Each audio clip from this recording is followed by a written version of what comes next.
മാന്യ പ്രേക്ഷകർക്ക് എൻ്റെ പ്രണാമം. കഴിഞ്ഞ 4-5 ദിവസങ്ങളായിട്ട് പ്രഭാഷണങ്ങൾക്കായി കണ്ണൂരിൽ പ്രഭാഷണ പരമ്പരകൾ നടത്താൻ സാധിച്ചു. വിവിധ ഭാഗങ്ങളിൽ കണ്ണൂർ ജില്ലയിലെ അകത്തളങ്ങളിലേക്കും നല്ല സിറ്റി ടൗൺ ഏരിയകളിലും എല്ലാം പ്രഭാഷണങ്ങൾ 3-4 പ്രഭാഷണങ്ങൾ ഉണ്ടായിരുന്നു. പയ്യന്നൂർ പ്രഭാഷണം ഉണ്ടായിരുന്നു. ഈ പ്രഭാഷണങ്ങളിലെല്ലാം ഒരു പക്ഷേ വാക്കുകൾ കൊണ്ട് വിവരിക്കാൻ സാധിക്കുന്നതിലപ്പുറത്തുള്ള ആത്മാഭിമാനകരമായ അനുഭവമാണ് ഉണ്ടായത്. പയ്യന്നൂര് എഞ്ചിനീയറിംഗ് കോളേജിലെ ക്ലാസ് കഴിഞ്ഞ് വൈകുന്നേരം അവിടുത്തെ വിഘ്നേശ്വര സേവാസമിതി നടത്തിയ പയ്യന്നൂർ ഗാന്ധി പാർക്കിലെ പ്രഭാഷണം, ആ ഗാന്ധി പാർക്ക് ജാം പാക്കഡ് ആയിരുന്നു. അതിൻ്റെ ഒരു 4 ഇരട്ടി ജനത ഗാന്ധി പാർക്കിൽ സ്ഥലമില്ലാത്തത് കൊണ്ട് പുറത്തുണ്ടായിരുന്നു. ഗാന്ധി പാർക്കിനോട് ചേർന്ന മുസ്ലിം പള്ളിയിൽ 2 നിലയിലും നിറച്ച ആൾക്കാർ ഈ പ്രഭാഷണം കേൾക്കാനുണ്ടായിരുന്നു. ഹാർഡ് കോർ കമ്മ്യൂണിസ്റ്റുകാരുൾപ്പെടെ അനവധി വ്യക്തികൾ, ഇപ്പറഞ്ഞ അത്രയും വ്യക്തികൾ 2 മണിക്കൂർ ഈ നാടിന്റെ പൈതൃകത്തെക്കുറിച്ച് കേട്ടു. തൊഴുകൈയോടെ അവർ തിരിച്ചുപോയി. ധന്യമായൊരു അനുഭവമായിരുന്നു.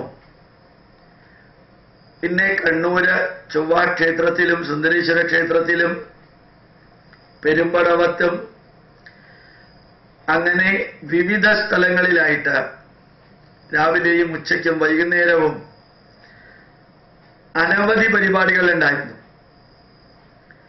കണ്ണൂർ ജില്ലയാണെന്നും അത് ഇടതുപക്ഷത്തിന്റെ തട്ടകമാണെന്നും നല്ലവണ്ണം അറിഞ്ഞുകൊണ്ട് തന്നെ ഇടതുപക്ഷ പ്രസ്ഥാനങ്ങൾ ഉൾപ്പെടെയുള്ള രാഷ്ട്രീയ പ്രസ്ഥാനങ്ങൾക്ക് ഉണ്ടായിക്കൊണ്ടിരിക്കുന്ന, അതിൻ്റെ നേതാക്കന്മാർക്കുണ്ടായിക്കൊണ്ടിരിക്കുന്ന, മറ്റു മതത്തിലുള്ളവർക്കുണ്ടായിക്കൊണ്ടിരിക്കുന്ന, മറ്റ് ജാതിയിലുള്ളവർക്കുണ്ടായിക്കൊണ്ടിരിക്കുന്ന ആ മാറ്റങ്ങളെ അടിമുടി സൂചിപ്പിച്ചുകൊണ്ടായിരുന്നു പ്രഭാഷണം.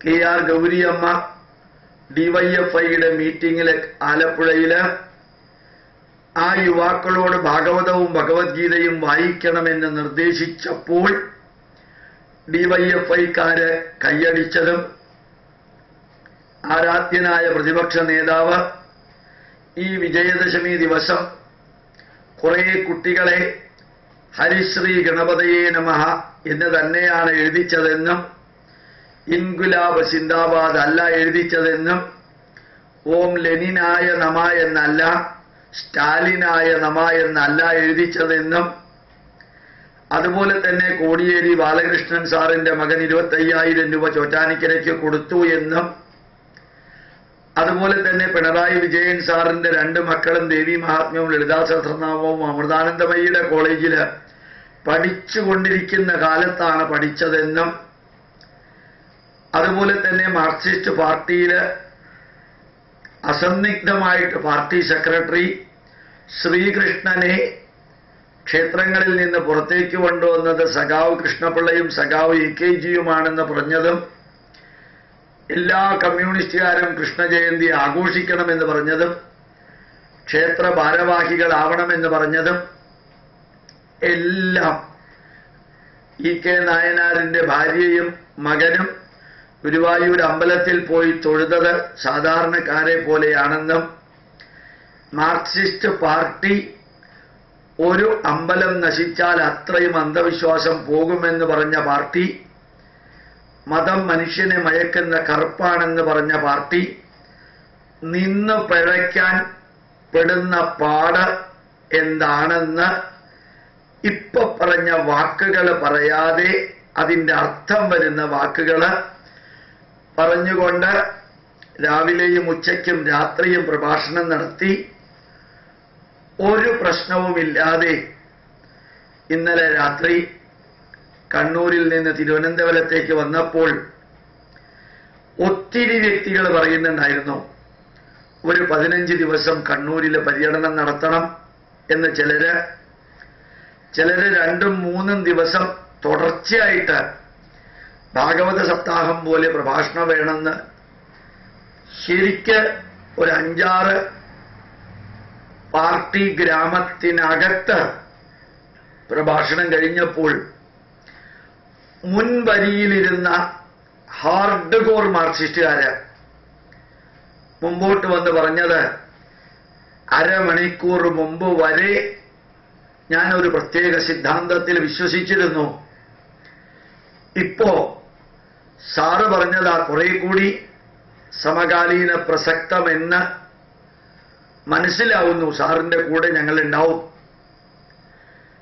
അപ്പൊ സമകാലീന പ്രസക്തമായത് ത്രേതായുഗത്തിലും ദ്വാപരയുഗത്തിലും ഉണ്ടായതാണെന്നും അരമണിക്കൂർ മുമ്പ് വരെ വിചാരിച്ചുകൊണ്ടിരുന്നത് കഴിഞ്ഞ 100 വർഷമായിട്ട് ഉണ്ടായ സാധനമാണെന്നും 10,000-കണക്കിന് വർഷം പാരമ്പര്യമുള്ളതാണ് സമകാലീന പ്രസക്തം, 100 വർഷത്തെ പാരമ്പര്യമുള്ളത് സമകാലീന പ്രസക്തമല്ലെന്നും അതിൻ്റെ ആരാധകര് തന്നെ പറഞ്ഞപ്പോൾ 10,000-കണക്കിന് വ്യക്തികൾക്ക് സന്ദേശവും CD-യും പുസ്തകങ്ങളും കൊടുത്തു വരുമ്പോൾ മനസ്സറിയാതെ പറഞ്ഞിരുന്നു, ഏതാണ്ട് എല്ലാ പ്രഭാഷണ വേദികളിലും പ്രഭാഷണം തുടങ്ങുന്നതിന് മുമ്പും പ്രഭാഷണ സമയത്തും പ്രഭാഷണം തീരുമ്പോഴും ചിന്തിക്കാൻ സാധിക്കുന്നതിലപ്പുറത്തുള്ള മഴ, ഒരു പ്രവാഹം ഉണ്ടായിരുന്നു. ആ മഴയെ ഒന്നും വകവയ്ക്കാതെ ഇത്രയും വ്യക്തികൾ കണ്ണൂര് ഈ ഭാരതീയ പൈതൃകത്തിന്റെ പ്രഭാഷണം കേൾക്കാൻ വെറും സാധാരണക്കാരനായ, ഒരു കാവ്യം ഒടുക്കാത്ത, ഒരു മത നേതാവുമല്ലാത്ത, ഒരാളുടെയും പിന്തുണയും പിൻബലവുമില്ലാത്ത ഒറ്റയ്ക്ക് സഞ്ചരിക്കുന്ന ഒരു ഗോപാലകൃഷ്ണന്റെ പ്രഭാഷണം കേൾക്കാൻ വന്നു എങ്കിൽ അത് ഗോപാലകൃഷ്ണന്റെ കഴിവല്ല, അത് ഈ രാഷ്ട്രത്തിലും കേരളത്തിലും കണ്ണൂരിലും ഉണ്ടായിക്കൊണ്ടിരിക്കുന്ന മാറ്റത്തിന്റെ ശങ്കുലിയാണ്. ഭാരതം മരിക്കില്ല, ഭാരതീയ സംസ്കാരം തളരില്ല, തകരില്ല. എത്രയെല്ലാം ക്രിസ്ത്യാനികൾ മതപരിവർത്തനം നടത്തി ഇന്ത്യയെ മുടിക്കാൻ ശ്രമിച്ചാലും, എത്രയെല്ലാം ലവ് ജിഹാദ് നടത്തിയിട്ട് ഇവിടുത്തെ യുവാക്കളെ അവഹേളിക്കാൻ ശ്രമിച്ചാലും, എന്തെല്ലാം മുദ്രാവാക്യം വിളിക്കുകയോ ചങ്ങലയുണ്ടാക്കുകയോ അല്ലെങ്കിൽ സെക്രട്ടേറിയറ്റ് വളയുകയോ അല്ലെങ്കിൽ മുഷ്ടി ചുരുട്ടി ആകാശത്തിലേക്ക് വിളിച്ച് മുദ്രാവാക്യം വിളിക്കുകയോ ചെയ്ത് എന്തെല്ലാം ചെയ്താലും കാലചക്രം തിരിയുമ്പോൾ നിലനിൽക്കേണ്ടതെല്ലാം നിലനിൽക്കും. നിലനിൽക്കേണ്ട ആവശ്യമില്ലാത്തതിനെ എത്ര പ്രഗത്ഭരായ ചിന്തകരുടെയോ പണ്ഡിതരുടെയോ നേതൃത്വത്തിലാണ് പ്രസ്ഥാനങ്ങളും സ്ഥാപനങ്ങളും നിലനിൽക്കുന്നതെങ്കിലും അതെല്ലാം കാലം അടിച്ചു തെറിപ്പിക്കുമെന്ന് പറഞ്ഞുകൊണ്ട് തന്നെ നടത്തിയ ആ കണ്ണൂരിലെ പ്രഭാഷണ പരമ്പരകള് ആത്മാഭിമാനത്തിന്റെ ഉത്തുംഗ ശൃംഗത്തിലെത്തിക്കുന്ന ചാരിതാർത്ഥ്യത്തോടുകൂടി നടത്തി തിരിച്ചു വരുമ്പോൾ തൊഴുകയോടെ ഭാരതമാതാവിനോട് പറഞ്ഞു, ഇനിയൊരു 100 ജന്മമുണ്ടെങ്കിൽ ആ 100 ജന്മവും പരമപവിത്രമായ എന്റെ ഭാരതമാതാവിന്റെ മടിത്തട്ടില് ഒരു ഹിന്ദുവായി